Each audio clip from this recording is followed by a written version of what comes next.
अस्सलाम वालेकुम। आज का जो हमारा टॉपिक है वो है बुक्स ऑफ ओरिजिनल एंट्री।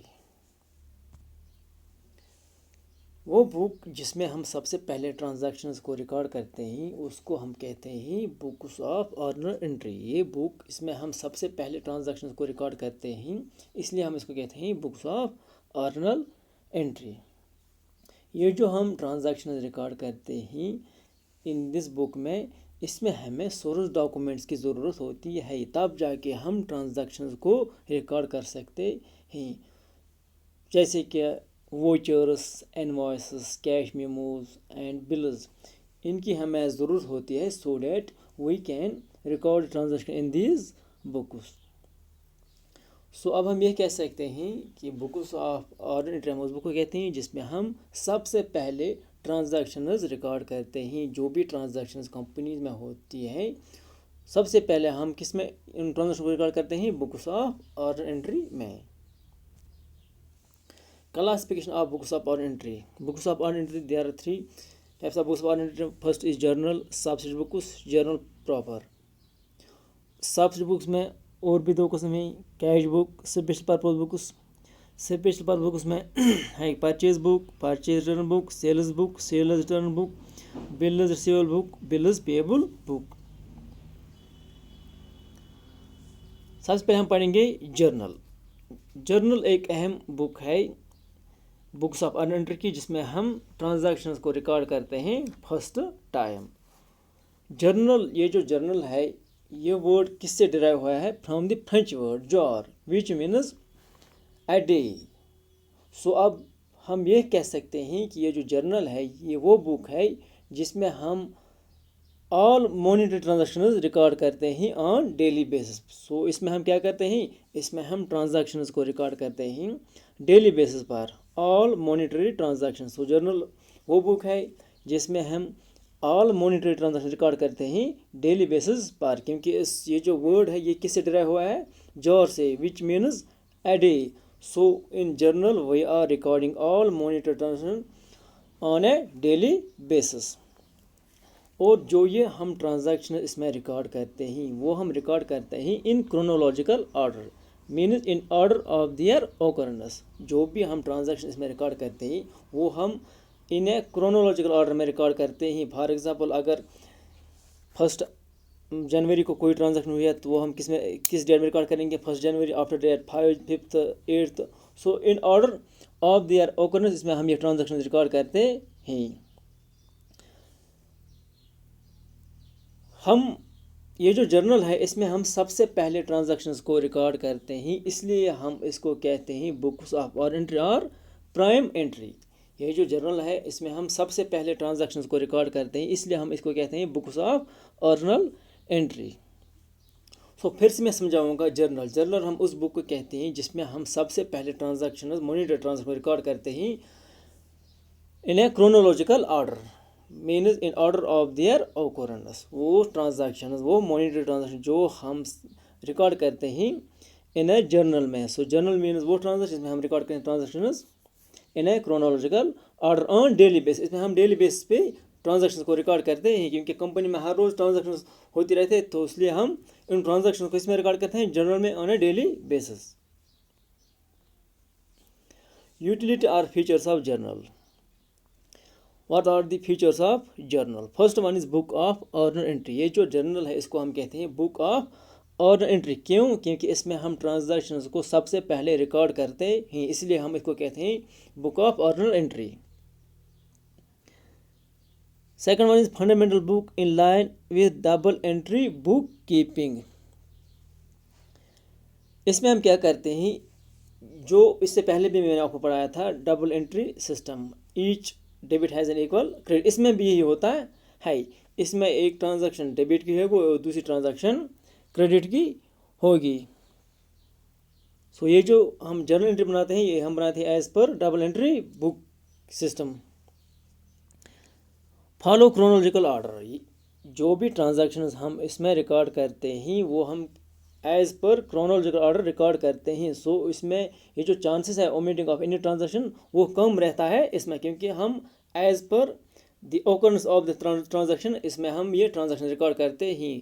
सो कोई ट्रांजैक्शन भूल जाना इसमें पॉसिबल नहीं होता है, क्योंकि हम एज पर क्रोनोलॉजिकल ऑर्डर इसमें ट्रांजैक्शन रिकॉर्ड करते हैं।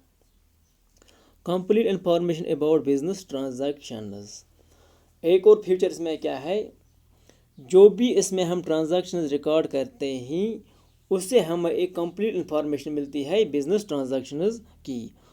आफ्टर डे इसमें हम क्या करते हैं, जब हम कोई ट्रांजैक्शन रिकॉर्ड करते हैं तो इसके नीचे हम क्या लिखते हैं, नरेशन। उस नरेशन से हमें क्या हेल्प मिलता है, हम अंडरस्टैंड करते हैं उस ट्रांजैक्शन को अच्छी तरह से। Classification of transactions become easier, ये जो हम जर्नल में ट्रांजैक्शन रिकॉर्ड करते हैं वो करते हैं रिकॉर्ड हम on the basis of vouchers. तो इससे क्या होता है, हम क्लासिफिकेशन ऑफ ट्रांजैक्शंस हमारा इजी बनता है। एंश्योर्स अर्थमेटिकल एक्यूरेसी, इसमें हमें क्या ये हेल्प मिलता है, वो है अर्थमेटिकल एक्यूरेसी। कैसे, क्योंकि हर एक डेबिट को, ये जो डेबिट होता है वो मैच होना चाहिए क्रेडिट से। तो इससे क्या होता है, एक अर्थमेटिकल एक्यूरेसी क्रिएट हो जाती है। अगर कोई भी गलती हो जाएगी तो हम इसमें जल्द ही दूर कर सकते हैं, क्योंकि हमें ये जो डेबिट हमें अमाउंट आता है वो ऑलवेज मैच होना चाहिए किस अमाउंट से, क्रेडिट अमाउंट से। तो इसमें हमें अर्थमेटिकल एक्यूरेसी जल्द ही मालूम हो जाती है। Limitation of journal, first one is बल्कि एंड वॉल्यूमिनस इंफॉर्मेशन। ये जो हम जर्नल बनाते हैं इसमें सबसे पहले हम ट्रांजैक्शंस रिकॉर्ड करते हैं। ये मेन बुक है जिसमें हम ऑल बिजनेस ट्रांजैक्शंस रिकॉर्ड करते हैं। सो सीधी सी बात है, जब हम ऑल ट्रांजैक्शन इसी बुक में रिकॉर्ड करते हैं सो ये जो अमाउंट, ये जो वॉल्यूम होता है ट्रांजैक्शन का वो ओबियसली ज़्यादा होगा, तो वो हमारे लिए फिर हैंडल करना आसान नहीं होगा, क्योंकि ये एक बुक है जिसमें हम हर एक बिजनेस ट्रांजैक्शन रिकॉर्ड करते हैं। तो इससे क्या होता है, ज़्यादा ट्रांजैक्शन एक ही बुक में रिकॉर्ड हो जाती है, तो उससे क्या होता है, वॉल्यूम ऑफ ट्रांजैक्शंस बढ़ता है। जब वॉल्यूम ऑफ ट्रांजैक्शन बढ़ता है सो हमारे लिए फिर ये हैंडल करना आसान नहीं होता है। स्कैटर्ड इंफॉर्मेशन, ये जो हम जर्नल बनाते हैं इसमें हम रिकॉर्ड करते हैं ट्रांजैक्शन ऑन डेली बेसिस और स्कैटर्ड फॉर्म। तो इससे क्या होता है, ये हमारे लिए एक मुश्किल बनता है कि हम किसी पर्टिकुलर ट्रांजैक्शन को ट्रेस करें जब तक ना हमें उस ट्रांजैक्शन का डेट पता न हो। ये जो हम इसमें इंफॉर्मेशन रिकॉर्ड करते हैं वो हम ओबियसली डे टू डे में रिकॉर्ड करते हैं, और वो जो इंफॉर्मेशन इसमें हम रिकॉर्ड करते हैं वो इन ए सेक्रेटेड फॉर्म में हम रिकॉर्ड करते हैं। अगर कभी कभार हमें किसी ट्रांजैक्शन की ज़रूरत होगी तो हमारे लिए वो आसान नहीं होगा जब तक ना हमें उस ट्रांजैक्शन की डेट पता होगा। टाइम कंज्यूमिंग कैसे है, क्योंकि जब हम ट्रांजैक्शन इसमें रिकॉर्ड करते हैं उसके बाद हमें इनकी पोस्टिंग करनी होती है सब्सिडी बुक्स में। तो उससे क्या होता है, टाइम कंज्यूम ज़्यादा होता है, क्योंकि हर एक ट्रांजैक्शन को पोस्ट करना पड़ता है डिफरेंट लेजर अकाउंट्स में। उससे क्या होता है, ये टाइम कंज्यूमिंग बनता है। लैक ऑफ इंटरनल कंट्रोल, इसमें क्या होता है, जर्नल में क्या होता है, लैक ऑफ इंटरनल कंट्रोल होता है, क्योंकि इसमें हम ट्रांजैक्शन रिकॉर्ड करते हैं इन ए क्रोनोलॉजिकल ऑर्डर। इससे हमें वो इंटरनल कंट्रोल या इंटरनल चेक जिससे हम कह सकते हैं वो फ़ायदा हमें नहीं मिलता है, क्योंकि इसमें हम ट्रांजैक्शंस ऑन डेली बेस पे रिकॉर्ड करते हैं। So we are lacking internal control in journal. अगर हम सब्सिडी बुक्स की बात करें तो हमें एक इंटरनल कंट्रोल मिलता है, लेकिन इसमें हमें इंटरनल कंट्रोल नहीं मिलता है, क्योंकि ये हमें क्लियर पिक्चर ऑफ ट्रांजैक्शंस नहीं देता है। फॉर्मेट ऑफ जर्नल, ये है जर्नल का फॉर्मेट। फर्स्ट ये जो पहला कॉलम है इसमें हम क्या लिखते हैं, डेट मीन्स वो डेट जिसमें कोई ट्रांजैक्शन हुई हो तो वो इसमें लिखते हैं डेट में। Date simple means the date of the transaction. अगर 1 अप्रैल कोई ट्रांजेक्शन हुई है तो वो हम लिखेंगे 1 अप्रैल 2020। सो डेट में हम क्या लिखते हैं, date of the transaction. Particular में क्या लिखते हैं, एक या एक से ज़्यादा ट्रांजेक्शन को डेबिट या एक से ज़्यादा ट्रांजेक्शन को हम क्रेडिट करते हैं। फर्स्ट में हम क्या लिखते हैं, डेबिट, और दूसरी ट्रांजेक्शन क्या आती है, credit. For example purchase mission, purchase account debit to cash account. So ये जो क्रेडिट साइड है उसमें हमें तो ज़रूरी लिखना होता है। तो इसमें हम क्या लिखते हैं, अकाउंट्स क्या है, कौन कौन से अकाउंट्स, डेबिट अकाउंट्स और क्रेडिट अकाउंट्स हम इसमें लिखते हैं। Ledger folio, ledger folio simply means the page number of ledger. Ledger folio में क्या लिखते हैं, पेज नंबर ऑफ लेजर। और ये जो पर्टिकुलर उसमें हम क्या लिखते हैं, डेबिट और क्रेडिट अकाउंट्स हम लिखते हैं, तो इसके नीचे हम लिखते हैं नरेशन। नरेशन में हमें क्या होता है, वो हमें इंफॉर्मेशन के बारे में, वो हमें ट्रांजेक्शन के बारे में इंफॉर्मेशन देता है। और डेबिट अमाउंट में हम लिखते हैं डेबिट अमाउंट, और क्रेडिट में क्या लिखते हैं, credit amount. For example purchase machinery, ये डेबिट हो जाएगा तो हम किस में लिखेंगे, डेबिट अमाउंट में। तो कैश अकाउंट ये हम किस में लिखेंगे, क्रेडिट अकाउंट में। Steps for preparing journal entries. अब हमें स्टेप्स पढ़ने हैं, how to prepare journal entries. First one is identify the statement given in an event और ट्रांजैक्शन। पहले हमें वो स्टेटमेंट देखना होगा जो किसी इवेंट या ट्रांजैक्शन में होगा। आइडेंटिफाई द अकाउंट इन्वॉल्व, जो इससे पहले मैंने आपको बताया था rules of debit and credit. हमें ये देखना है कि कौन कौन सा अकाउंट इसमें इन्वॉल्व है। For example purchase of machinery, इसमें कौन कौन से अकाउंट है, बहुत। और अगर हम मॉडर्न एप्रोच की बात करेंगे, एसेट अकाउंट। अगर हम ट्रेडिशनल की बात करें तो बहुत are real accounts. Check the nature of accounts, ये जो अकाउंट्स हैं इनका नेचर क्या है, ये पर्सनल है, रियल है, नॉमिनल है, एज पर ट्रेडिशनल और मॉडर्न में क्या है। एसेट अकाउंट्स और रियल अकाउंट्स, इसमें हम क्या कहते हैं, नेचर ऑफ अकाउंट्स हम देखते हैं। इफेक्ट्स ऑन अकाउंट्स इन्वॉल्व, अब हमें इसका इफेक्ट देखना है, डिक्रीज होता है या इंक्रीज होता है, वो हम कैसे पता चलेगा, जब हमें rules of debit and credit पता हो। After that we are applying rule. इसके बाद क्या करते हैं, record transaction in journal. Purchase of machinery, जब हम कोई मशीनरी परचेज करते हैं तो उससे क्या इफेक्ट पड़ता है, हमारे एसेट्स इंक्रीज होते हैं और साथ साथ में क्या होता है, हमारा कैश डिक्रीज होता है। फिर हमें अप्लाई रूल करना पड़ता है, purchase account debit to cash account, क्योंकि both are asset and assets are real as per traditional approach. Cash transactions, transaction in which cash is mentioned or transaction in which nothing is mentioned about cash or credit or treated cash transaction। अगर कोई transaction ऐसी हो जिसमें यह mention किया गया हो कि ये कैश ट्रांजैक्शन है, तो ऑब्वियसली वो तो कैश ट्रांजैक्शन होगी। अगर ये मेंशन ही किया गया होगा कि ये कैश ट्रांजैक्शन है या क्रेडिट ट्रांजैक्शन, तो हम ये कह सकते हैं कि ये कैश ट्रांजैक्शन है। For example purchase of machinery, इसमें ये मेंशन नहीं किया गया है कि ये मशीनरी हमने कैश में परचेज किया है या क्रेडिट में। जब तो ये जो ट्रांजैक्शन ये कैश ट्रांजैक्शन है, क्योंकि इसमें ना तो मेंशन है कैश ना तो मेंशन है क्रेडिट। सो वो हम ये एज्यूम करेंगे ये कैश ट्रांजैक्शन है। Credit transaction, transaction in which name is mentioned and it is further not mentioned whether this is a cash or credit transaction or treated as credit transactions।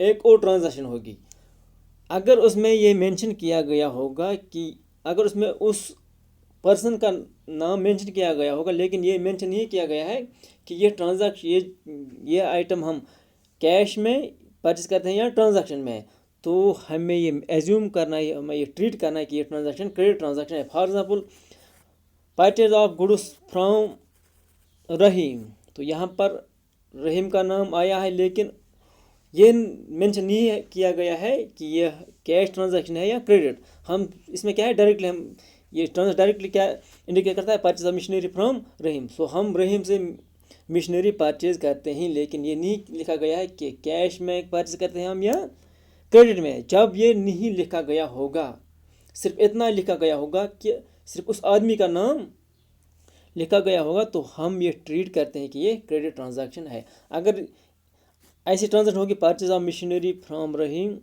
For ₹20,000 on cash, तो इसमें cash mention किया गया है तो ये cash transaction. अगर इसमें cash mention नहीं किया गया होगा तो ये क्रेडिट ट्रांजैक्शन है। सो जब भी पर्सन का नाम होगा ट्रांजैक्शन में, तो उसके लिए ये ज़रूरी है अगर कैश होगा तो कैश, और कैश मेंशन नहीं किया गया होगा तो ये क्रेडिट ट्रांजैक्शन है। Illustration, enter the following transaction in journal. Commence business with cash 1 lakh, purchase good worth ₹10,000 for cash. First पहले हम किसकी जनरेट करेंगे, पहले ट्रांजैक्शन की डेट। पहले मैंने आपका डेट में हम क्या लिखते हैं, डेट ऑफ द ट्रांजैक्शन। ये जो इतनी ट्रांजैक्शन हुई है ये एक ही दिन में हुई है, तो हम किस 21 अप्रैल 2020 में ये ट्रांजैक्शन सब हुई है, तो डेट हम ये लिखेंगे। आफ्टर डेट हम क्या लिखेंगे, cash account debit to capital account.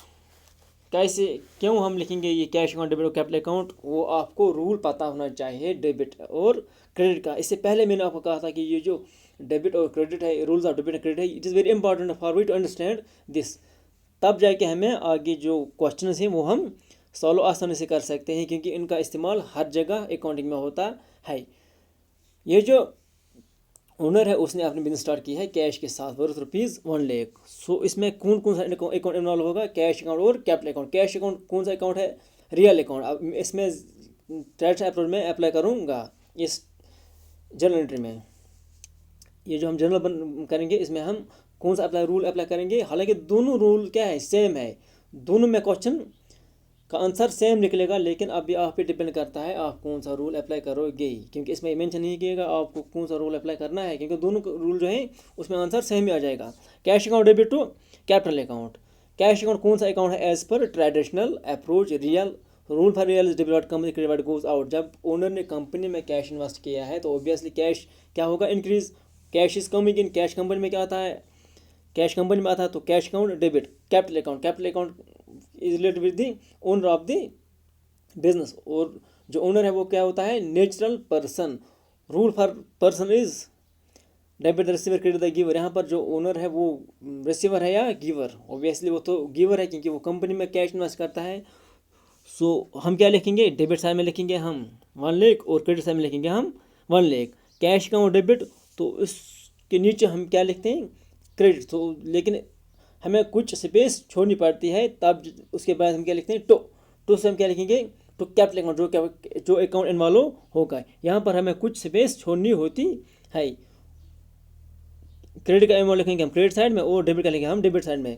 Legit follow हमें अभी नहीं लिखना, क्योंकि अभी हम ये पोस्टिंग ऑफ ट्रांजैक्शन नहीं करते हैं। जब हम करेंगे तो आफ्टर डेट में उसमें वो लिखना होगा। तो नीचे हम लिखेंगे नरेशन, जो हमने ब्रैकेट में लिखा है इसको हम कहते हैं narration. Being business start with cash, क्योंकि जो ओनर है वो किसमें, वो स्टार्ट बिजनेस करता है विथ कैश के साथ। This is first journal entry. Second one is purchase goods worth ₹10,000। दूसरे में क्या है, ये परचेज करता है गुड्स वर्थ ₹10,000। उसमें क्या होगा, purchase account debit cash account, क्योंकि जो भी हम गुड्स कंपनी में परचेज करते हैं, गुड्स हम उनको कहते हैं जिसके साथ कंपनी डील करती है। Purchase account debit cash account कैसे, क्योंकि परचेज अकाउंट कौन सा अकाउंट है, रियल अकाउंट, क्योंकि इसमें tangible purchase of goods are tangible. So rule for tangible and intangible debit the receiver credit the debit come credit goes out. जब हम purchase of goods करते हैं तो हमारे पास गुड्स आ जाते हैं, तो हम लिखेंगे परचेज अकाउंट डेबिट। और कैश भी क्या, कैश कौन सा अकाउंट है, रियल अकाउंट, लेकिन यहाँ पर कैश कंपनी से जाता है तो कैश को हम लिखेंगे क्रेडिट। नीचे लिखेंगे narration being goods purchase for cash. जो हम गुड्स परचेज करते हैं वो हम किस में करते हैं, कैश में। Purchase car for personal use 5,000। तो उसने क्या किया है, एक कार परचेज किया फॉर पर्सनल इस्तेमाल के लिए ₹5,000। इसके लिए कौन सी एंट्री होगी,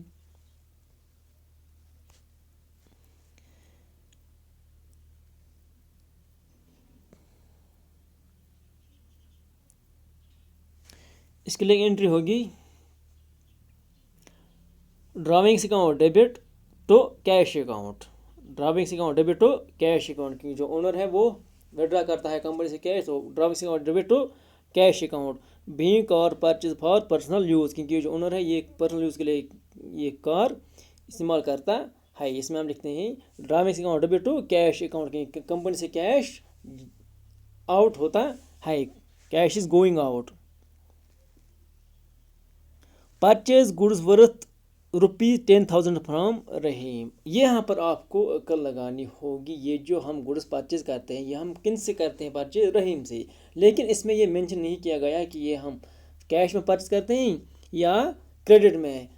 अभी मैंने आपको कहा कि जब ये मेंशन नहीं किया गया होगा कि ये हम कैश में परचेज करते हैं या क्रेडिट में, यहाँ पर सिर्फ इतना लिखा गया है कि ये हम 10,000 में परचेज करते हैं, किन से? रहीम में। सो यहाँ पर पर्सन का नाम आया है लेकिन ये नहीं लिखा गया है कि ये हम परचेज ये कैश में करते हैं या क्रेडिट में। तो ये कौन सी ट्रांजैक्शन है?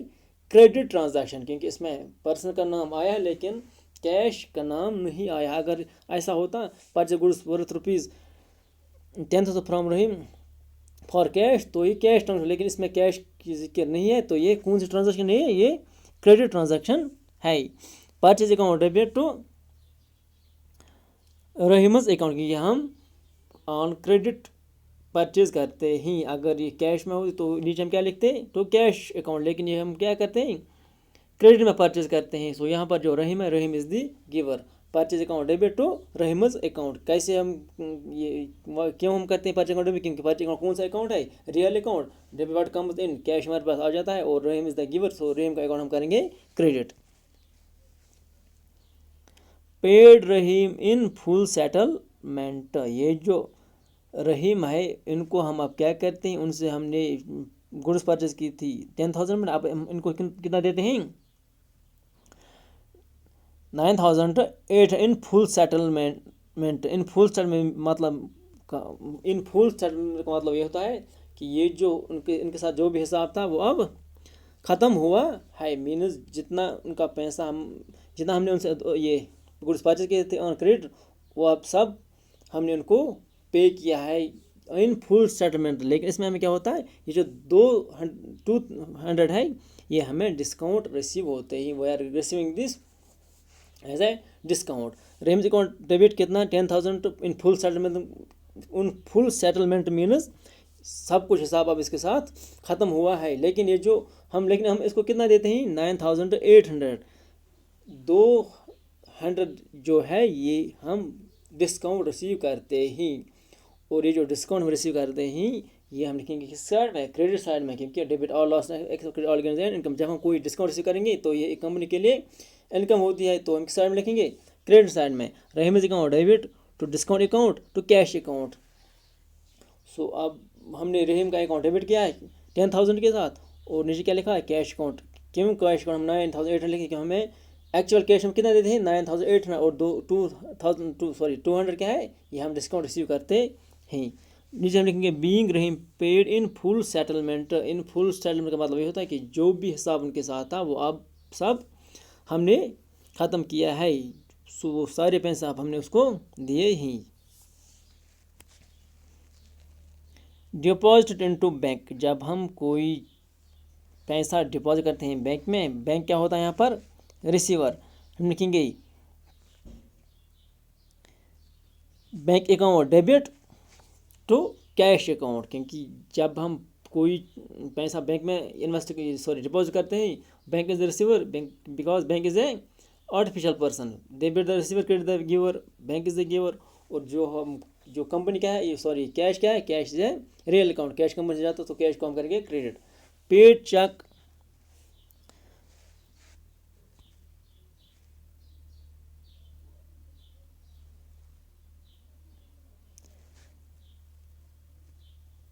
Paid cheque worth ₹20,000 to Adil. यहाँ पर क्या हम क्या करेंगे? Adil account debit to bank account, क्योंकि बैंक इज यहाँ पर क्या बैंक है? बैंक यहाँ पर गिवर है। So this was all about journal. कैसे हम जर्नल करते हैं और इसमें क्या किस रूल्स में फॉलो करने होते हैं वो हमने आज पढ़ा है जर्नल में। जर्नल क्या है? जर्नल बुक ऑफ और एंट्री है। इसमें हम ट्रांसलेशन रिकॉर्ड करते हैं फॉर द फर्स्ट टाइम। और वो बुक जिसमें हम ट्रांजेक्शन रिकॉर्ड करते हैं फॉर द फर्स्ट, उसको हम कहते हैं जर्नल। Thank you.